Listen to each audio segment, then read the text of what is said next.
আসসালামু আলাইকুম এভরিওয়ান।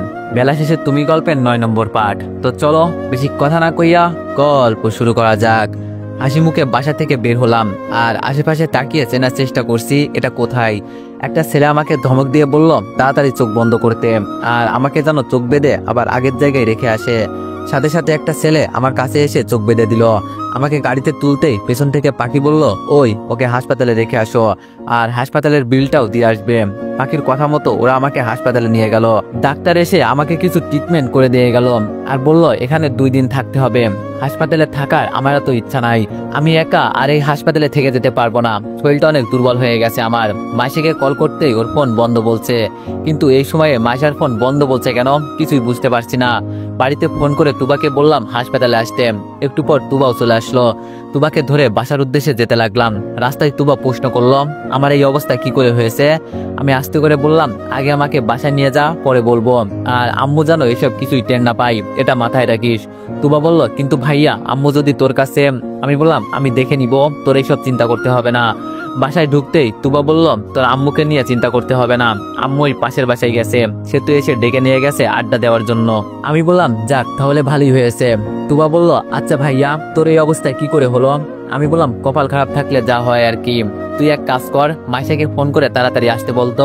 তুবা বলল আচ্ছা ভাইয়া বলছি। রুমে গিয়ে শুয়ে পড়লাম। যে জিনিসটা থেকে আমি একটু দূরে থাকতে চাই সেই জিনিসটাই বারবার ঘুরে ফিরে আমার কাছেই আসতে চাই। বুঝি না শুধু আমার সাথে কেন এমন হয়। পালিয়ে এসে বড় ভুল করেছে আমি নাকি? বাঁচতে হলে তো বাঁচার মতোই বাঁচতে হবে নাকি? কিন্তু একটা বিষয় আমার মাথায় ঢুকছে না, মিতুকে ওখানে নিয়ে গেল কে? আচ্ছা মিতু এই বাসা থেকে বের হয়েছে মাইশা যাওয়ার আধা ঘন্টা আগে, আর মাইশা গেল আধা ঘন্টা পরে। মাত্র আধা ঘন্টার ব্যবধানে মিতু ওখানে কিভাবে চলে গেল? হতে পারে এটা মাইশা নামে পাখির কাজ। তাহলে পাখি আর মাইশা দুজনেই এক। আর ওইদিকে পাখি বলল মাইশা নাকি অফিসের ভিতরে আছে। শহরে আসছিলাম একটু ওদের হাত থেকে বাঁচার জন্য, কিন্তু বাঁচতে গিয়েও বাঁচতে পারলাম না। ওদের নেটওয়ার্ক খুব বড়, সব জায়গায় ওদের লোক আছে। হঠাৎ করে কারো আসার শব্দ পেলাম। সামনে তাকিয়ে দেখি মাইশা অফিসের পোশাকে সরাসরি এখানে চলে আসছে। তার মানে মাইশা কি এতক্ষণ অফিসেই ছিল? তাহলে পাখির কথাই ঠিক ছিল। মাইশা আমার এই অবস্থা দেখে কান্না করতে শুরু করলো। বলছে আমার এই অবস্থা কি করলো। শোয়া থেকে উঠে মাইশার মাথায় হাত দিয়ে বললাম কান্না করো না মাইশা, কিছু হয় নাই। মাইশা বলল কান্না করবো না মানে? আমার শার্ট খুলে বলল সত্যি করে বলো তোমার এই অবস্থা কি করলো? আর এটা? আমি বললাম আমার বুকেও যে আঘাত আছে তুমি এটা কিভাবে জানো? মাইশা আমার কথা শুনে কান্না বন্ধ করে একটু চুপ করলো, আবার বলা শুরু করলো যে কেউ দেখে বুঝে ফেলবে যে তোমার বুকে আঘাত আছে। এমন বোকার মতো কেন প্রশ্ন করো তুমি? আর তোমার এই অবস্থা কে করলো আমাকে শুধু একবার বলো। আমি বললাম তুবা তুই একটু বাইরে যা তো। তুবা আমার কথা শুনে মুখ বাঁকিয়ে বাইরে চলে গেল।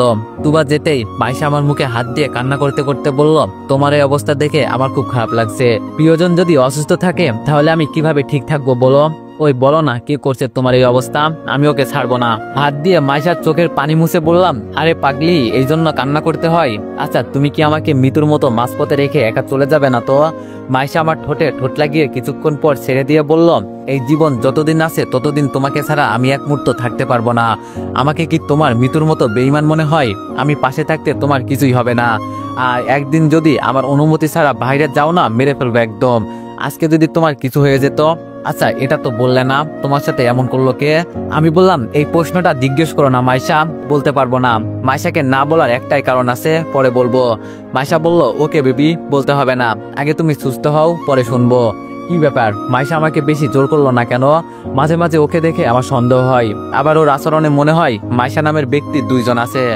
মাইশা আমাকে ছেড়ে বলল আমি অফিসের মিটিং রেখে ওদের বসিয়ে রেখে আসছি, বলছি যাবো আর আসবো, এখন কি আমি যেতে পারি স্যার? আমি বললাম ও চলে যাবে, আচ্ছা তাহলে যাও। মাইশা বলল রাগ করছো বুঝি? আমি বললাম না রাগ করার কি আছে, কাজ তো করতেই হবে। মাইশা বলল বিয়ের পর অন্য কোনো কাজই করব না, তোমার সেবা করে করে সারা জীবন কাটিয়ে দিব, আর তুমি সবকিছু দেখাশোনা করবে। আমি বললাম সে পরে দেখা যাবে। মাইশা বলল আমি কি রাতে আসবো? আমি বললাম না তোমার আর কষ্ট করে আসতে হবে না, এমনি জার্নি করে রাতে ঘুমাতে পারোনি। মাইশা বলল আচ্ছা নিজের খেয়াল রাখবে কেমন? যদি বেশি কষ্ট হয় আমাকে কল করবে, আমি সাথে সাথে এখানে চলে আসবো। মাইশা উঠে চলে যাবে। আমি আবার ওর হাত ধরে বললাম মন চাই তোমাকে আমার কাছেই রেখে দিই। মাইশা আমার দিকে তাকিয়ে বলল আজকে এত ভালোবাসা কোথা থেকে আসছে তোমার? হ্যাঁ আমি বললাম ভালোবাসা তো অনেক আছে, কিন্তু দেখতে পারছি না।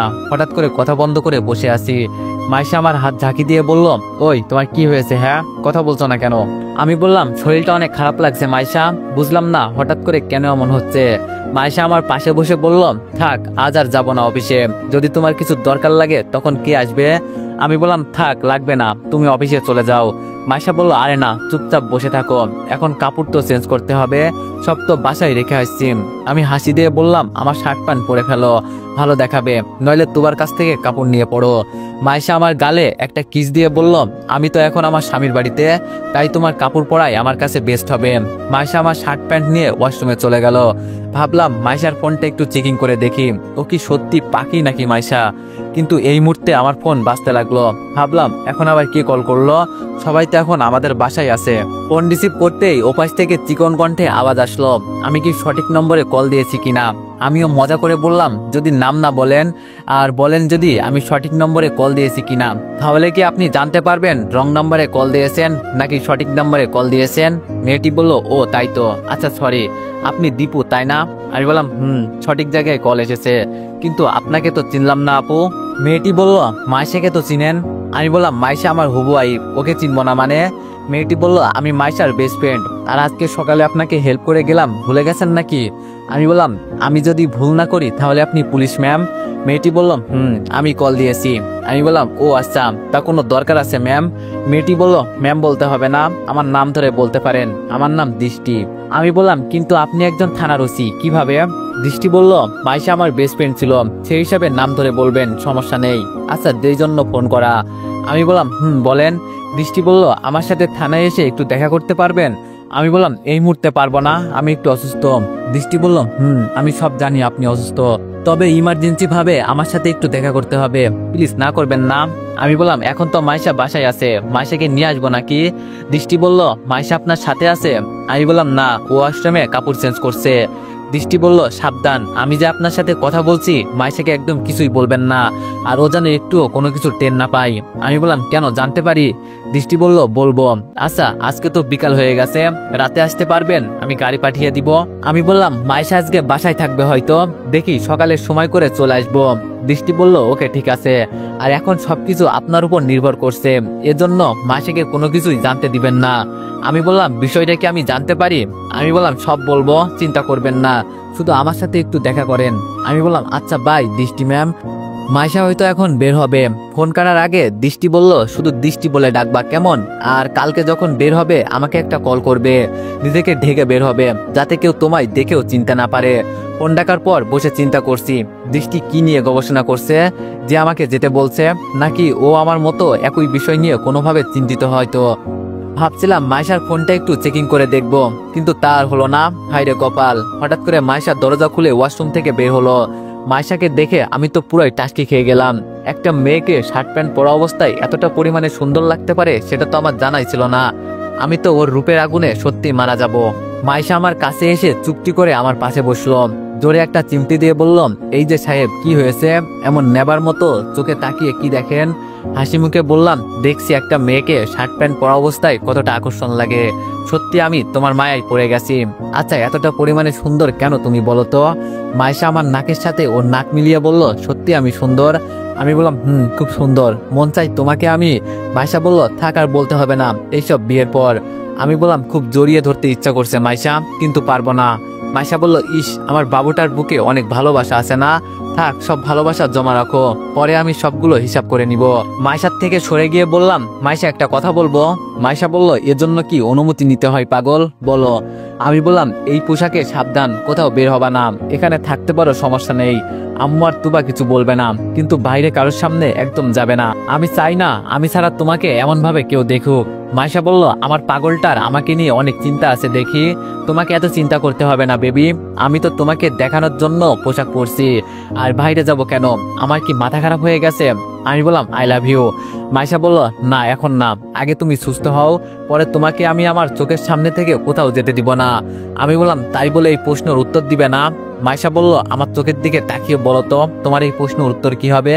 আমি বললাম, বুঝছি, আচ্ছা আমার জন্য এক কাপ চা বানিয়ে আনতে পারবে? মাইশা বলল, কিন্তু আমি তো কখনো রান্না করিনি। আমি বললাম, বড়লোক মেয়েদের এই একটাই স্বভাব, তারা রান্না করতে পারে না, কিন্তু আমার বউ হতে হলে সব গুণ থাকতে হবে, বুঝলে? আমি তুবাকে ডেকে বলছি ওর সাথে গিয়ে শিখবে। মাইশা বলল তোমার জন্য আমি সবকিছু করতে রাজি আছি। আমি বললাম সে তো আমি জানি, আর উন্না নিয়ে যাও সাথে, এভাবে যাবে না একদম। মাইশা দাঁড়িয়ে যেতে যেতে বলল এতটা পরিমাণে ভালোবাসো আমাকে, আমি তো ভাবতাম কোনোদিনই তোমার ভালোবাসা পাবো না। কিন্তু একটা কথা কি জানো বেবি, এতটা পরিমাণের ভালোবাসা কখনো ঠিক না, হয়তো আমাদের ক্ষেত্রেও তাই হবে। একসময় তুমি আর আমি আলাদা হয়েও যেতে পারি, তবে আমি সবসময় তোমাকেই চাই আর চাইবো। আমার পাপের শাস্তি হয়তো এই পর্যন্ত বলে মাইশা চলে গেল, আর কোনো কথা বলল না। তবে মাইশার লাস্টের বলা কথাগুলো আমার কানে এখনো বাজছে। ও এমন করে বলল কেন, আমার মাথায় তো কিছুই ঢুকছে না। আরো আলাদা হয়ে যাবে বলতে কি বোঝালো? আরে ধুর, মাইশা আমাকে ভয় দেখাচ্ছে আর আমিও ভয় পেয়ে গেলাম। কতটা বোকা আমি, হ্যাঁ। একটু পর মাইশা চায়ের কাপ হাতে নিয়ে বলল এখন খেয়ে দেখো তো কেমন হয়েছে। তা অল্প একটু খেয়েই বুঝে গেলাম এটা তুবা তৈরি করেছে। মাইশার দিকে তাকিয়ে বললাম চা তো তুমি তৈরি করো নাই, তুবা বানিয়ে দিয়েছে না? মাইশা বলল তুমি বুঝলে কি করে? আমি বললাম আমি প্রতিদিনই ওর হাতে চা খাই, আর তুমি কি কিছু শিখতে পারলে? মাইশা বলল শিখেছি, শুধু আগুন জ্বালানো।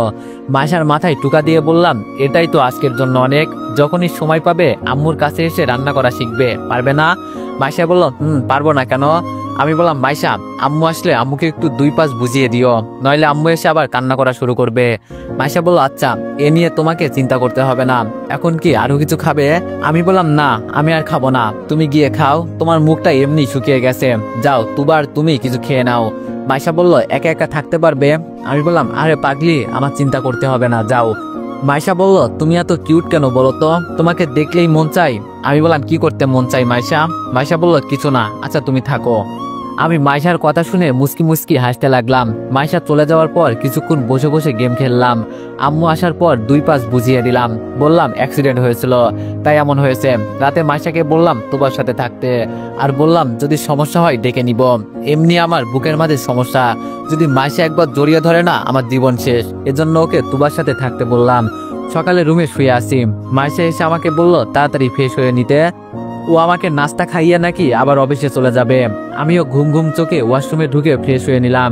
বের হয়ে বিছানায় বসতেই মাইশা নাস্তা হাতে রুমে ঢুকে বলল এতটা বেলা হয়ে গেছে, এত দেরিতে ঘুম থেকে উঠলে চলবে না, আরো আগে উঠতে হবে।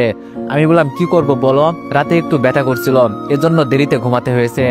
মাইশা বলল আমাকে তো বললে না, এখন তোমার কেমন লাগছে? আমি বললাম এই তো মোটামুটি ভালো। মাইশা আমার মুখে খাবার তুলে দিয়ে বলল এখন খেয়ে নাও, পরে কথা বলবো। আমি বললাম তুমি খেয়েছো? মাইশা বলল আম্মু আমাকে জোর করে খাইয়ে দিছে, ভাবছিলাম তোমার সাথে খাবো। আমি বললাম ভালো করছে। খেতে খেতে মাইশা প্রশ্ন করলো আর মাত্র 2 দিন? আমি বললাম আর মাত্র 2 দিন কিসের মাইশা? মাইশা বলল মনে করে দেখো, তুমি ভুলে গেছো না? আমি বললাম ও হ্যাঁ মনে পড়ছে, শুক্রবারে তো আমাদের বিয়ে। মাইশা একটু লজ্জার ভাব করে বললাম আমরা একটা পবিত্র বন্ধনে যুক্ত হয়ে যাব, এটা ভেবেই আমার খুব ভালো লাগছে। আমি বললাম জানো মাইশা আমারও খুব ভালো লাগছে, তোমার মধ্যে একটা মেয়ে আমার বউ হবে, এটা তো আমার ভাগ্যের বিষয়। মাইশা বলল এভাবে বলবেন না, আমার লজ্জা লাগে। আচ্ছা এখন কি আমি তাহলে যেতে পারি? আমি বললাম যাও, আর কোনো ছেলের দিকে একদম তাকাবে না, কেমন? মাইশা আমার ঠোঁটে কিস করে বললাম আমি জানি তো আমার বেবি আমাকে কতটা ভালোবাসে আর আমার জন্য কতটা চিন্তা করে, এত চিন্তা করতে হবে না, তুমি ছাড়া আমার এই মনে কেউ নেই। আর যদি কোনো কিছু দরকার হয় আমাকে বলবে, কেমন? আমার অনুমতি ছাড়া একদম বাইরে কোথাও যাবে না, যদি একবার আমাকে না বলে কোথাও যাও না পরে দেখতে পারবে। আমি বললাম আচ্ছা যাও, কথা দিলাম। এখন তো খুশি? মাইশা বলল খুব খুশি। আচ্ছা তাহলে আমি আসি। আমি বললাম মন তো চাই তোমাকে চোখের সামনে বসিয়ে রাখি। মাইশা যেতে যেতে বলল পাগল প্রেমিক আমার। মাইশা চলে যাওয়ার পর দৃষ্টিকে ফোন করে বললাম গাড়ি পাঠাতে। আম্মু আর তুবাকে জোরে ডাক দিয়ে বললাম এখানে আসতে। আম্মু ঝালমুড়ি হাতে আমার পাশে এসে বসলো, হয়তো মাইশা বানিয়ে দিয়ে গেছে, ও এগুলো খুব পারে, যত আজে বাজে জিনিস সবও ভালো বানাতে পারে।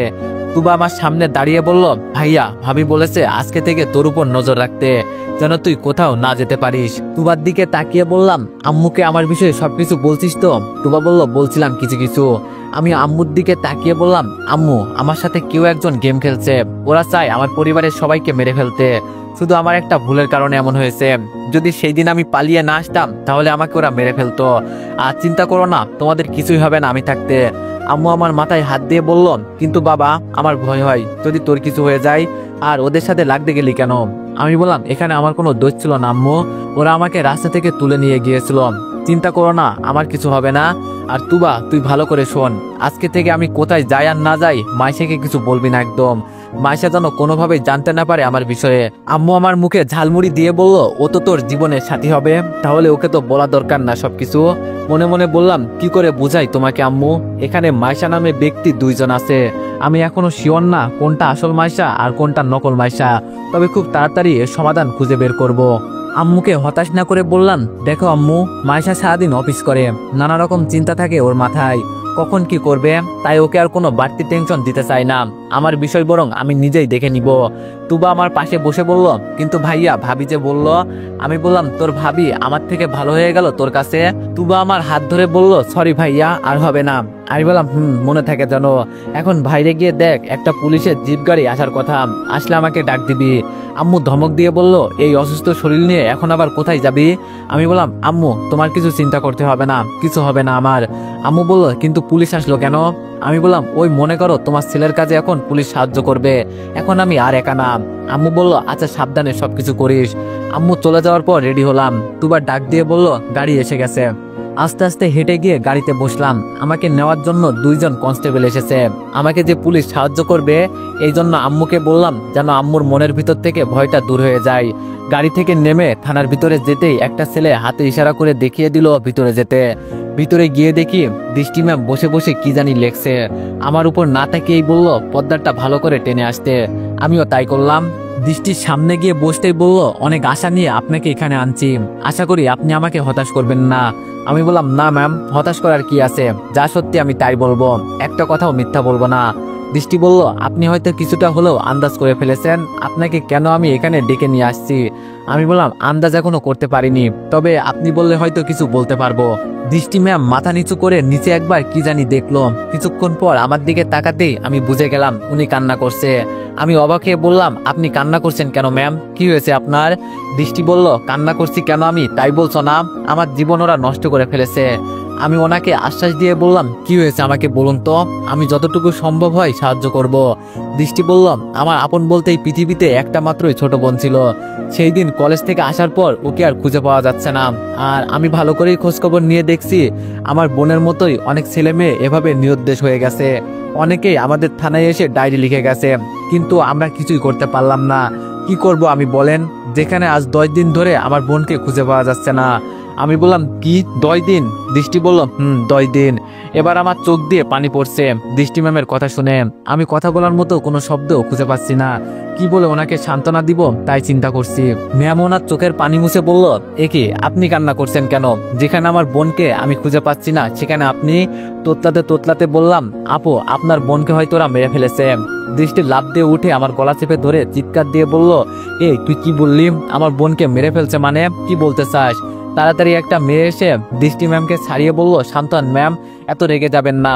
অনেকটাই সময় চলে যাওয়ার পর ম্যাম আমাকে সরি বলে বলল, কি করব বলো? নিজের আপন মায়ের পেটের বোনের নামে এইসব শুনলে রাগ কার উঠবে না বলো? আর হঠাৎ করে এই কথা বললে কেন? আমি বললাম, তার আগে একটা কথা জানতে চাই, আমাকে কিভাবে আপনি সন্দেহ করলেন যে আমি এইসব সম্পর্কে জানি? দৃষ্টি ম্যাম একটা ভিডিও আমার সামনে প্লে করে বলল, এই যে এখানে দেখো। ভিডিওতে দেখা যাচ্ছে আমার চোখ বেঁধে নিয়ে যাচ্ছে, আর ভিডিওর শেষে আমাকে আবার হাসপাতালের বেডে দেখা গেল। দৃষ্টি ম্যাম ফোনটা হাতে নিয়ে বলল, এজন্য তোমার উপর আমার একটু সন্দেহ, তুমি হয়তো এই সম্পর্কে কিছু বলতে পারবে। আমি বললাম, বলবো এক শর্তে, যদি আমাকে ওদের মারতে সাহায্য করেন।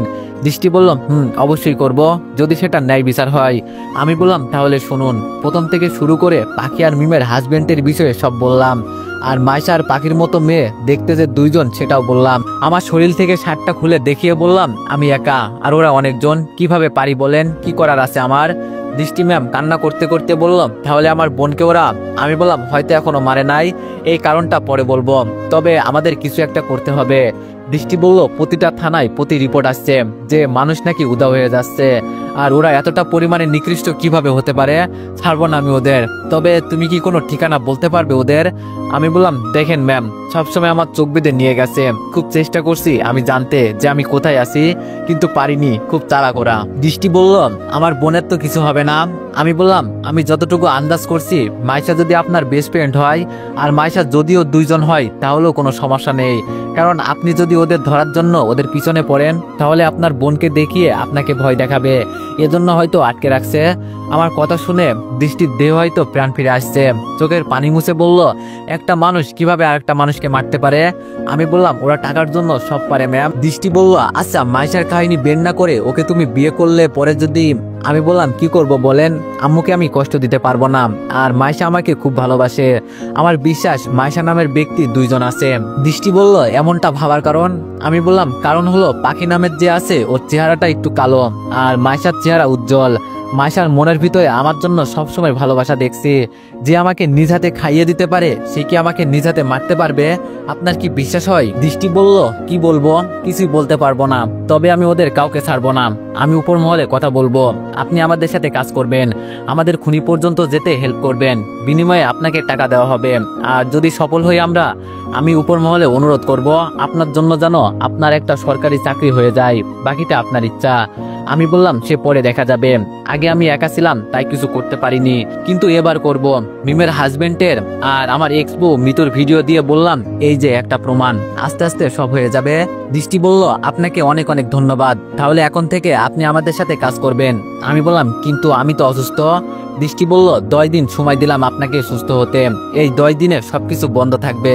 10 দিন পর আমার সাথে এসে দেখা করবেন। আর আপনার হাত ধরে বলছি, যদি ওরা আবার আপনার সাথে কথা বলতে চেষ্টা করে আমার বোনের বিষয়টা একটু দেখবেন, যদি কল দেয় সাথে সাথে আমার সাথে কন্ট্যাক্ট করবেন, ওদের লোকেশন ট্যাগ করতে হবে। আমি বললাম, আচ্ছা যতটুকু সম্ভব আমি চেষ্টা করব। দৃষ্টি হাতে গিয়ে দিয়ে বলল, তাহলে আজকে থেকে ফ্রেন্ড। আমি বললাম, কিন্তু আপনি এত বড় একজন। দৃষ্টি বলল, কোনো কিন্তু নয়, আমাদের একসাথে এগিয়ে যেতে হবে, তাই ফ্রেন্ড। দৃষ্টির সাথে হাত মিলিয়ে বললাম, ওকে ঠিক আছে। দৃষ্টি বলল, তাহলে আজকে থেকে তোমার জন্য খুব শক্ত একটা টিম তৈরি করব, শুধু তুমি একটু সুস্থ হও। আমি বললাম, ঠিক আছে। দৃষ্টি বলল, দীপু যাওয়ার আগে একটা বিষয় মাথায় রেখো, তোমার বিয়ে কার সাথে হচ্ছে? আমি বললাম, এমনি খুব চিন্তায় আছি, আর টেনশন দিবেন না, মাইশাকে আমার বিয়ে করতেই হবে, নইলে আম্মু মন খারাপ করবে। থাক, এইসব আমার বিষয় আমি দেখে নিব, তোমার চিন্তা করতে হবে না। দৃষ্টি বলল, আচ্ছা দাঁড়াও, টেলিফোন এসেছে, হয়তো স্যার কল দিয়েছে, দেখি কি বলে। দৃষ্টি কিছুক্ষণ কথা বলে বলল, অলরেডি এই রহস্য সমাধান করার জন্য আমাকে কালকে ডাকা হয়েছে, সাথে আপনার কথাও বলবো সব বিষয়ে, তাহলে হয়তো ওনারা একটু ভরসা পাবে। আমি বললাম, যা ভালো বুঝেন। আচ্ছা আমি এখন তাহলে যাই। দৃষ্টি বলল, ওকে যাও, কিন্তু মনে রাখবে 10 দিন সময় আছে তোমার হাতে। আমি বললাম, বলতে হবে না, আর শুক্রবারে চলে আসবেন। দৃষ্টি বলল, আমি তোমাকে কিছু বলবো না, মাইশা আমার বেস্ট ফ্রেন্ড, তবু ওকে আমার সন্দেহ লাগে, আমার মন বলে ও অনেক ভালো একটা মেয়ে। আমি বললাম, আমার কপালে যা আছে তাই হবে, এ নিয়ে এত চিন্তা করি না। দৃষ্টি টেবিলের উপর হাত রেখে বলল, আমার হাতে হাত রেখে প্রতিজ্ঞা করো বেইমানি করবেন আমার সাথে। দৃষ্টির হাতে হাত রেখে বললাম, বিশ্বাস করতে পারেন আমাকে, আমি ওদের কাউকে ছাড়বো না। দৃষ্টি হাসি মুখে একটা চকলেট দিয়ে এক কনস্টেবলকে ডেকে বলল, ওকে খুব সাবধানে বাসায় পৌঁছে দিয়ে আসো, কারণ ও আমার একমাত্র প্রমাণ। আমি বললাম, এত চাপ নিবেন না দৃষ্টি ম্যাডাম, আর শুক্রবারের সময় মতো চলে আসবেন। থানা থেকে বের হয়ে জিপে উঠলাম, হঠাৎ রাস্তার এক কোণে। তো এভরিওয়ান, সবাই নেক্সট পার্টের জন্য অপেক্ষা করো, আর সবাই একটু বেশি বেশি লাইক আর কমেন্ট করে দিও। ধন্যবাদ।